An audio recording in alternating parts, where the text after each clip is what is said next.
Asalaamu calaykum asxaabta, halkan waa Sacid Madaali Sports. Waxaad kusoo dhawaataan wararkii u dambeeyay ciyaaraha Liverpool oo dooneysa difaac ka tirsan Serie A-da. Kooxda Liverpool ayaa dhab ahaantii diyaargarow xoogan ugu jirta inay la soo saxiixdaan daafaca midig ee Atlanta Marcos Palestra. Sida warbixinta ugu dambeysay ay shaaca ka qaaday, kooxda Liverpool ayaa hoos u dhac weyn la kulantay FA Cup-ka Sabtidii kadib markii 4-0 looga badiyay Manchester City garoonka Etihad, iyadoo ciyaartoy waaweyn sida Virgil van Dijk ay sameeyeen qaladaad qaali ku noqday difaaca. Inkastoo daafaca reer Holland uusan fiicneyn dhamaadka usbuuca, haddana ma helin taageero ku filan ciyaartoyda kale ee ku xeeran, wuxuuna inta badan ahaa ciyaaryahanka kaliya ee waxqabad joogto ah ka sameeya khadka dambe xilli ciyaareedka.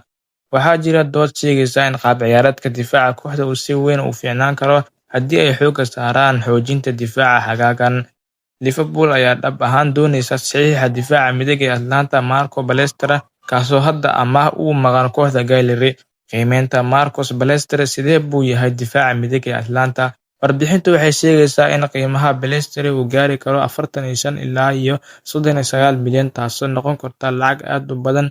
Ciyaaryahan kaliya ciyaaray 39 kulan oo horyaalka ah inta uu xirfadiisa socotay. Palestra wuxuu bixiyay 4 caawin oo Serie A-da xilli ciyaareedkan, wuxuuna celcelis ahaan sameeyay 0.9 baas 90 daqiiqo ee horyaalka, taasoo aad uga sareysa Conor Bradley oo sameeyay 0.3 iyo sidoo kale Jeremy Frimpong oo sameeyay 0.7.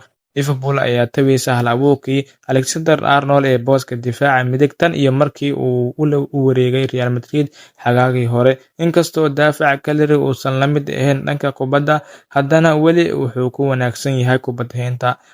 Waa maxay sababta Liverpool aysan ugu tiirsanaan karin Conor Bradley iyo sidoo kale Jeremy Frimpong?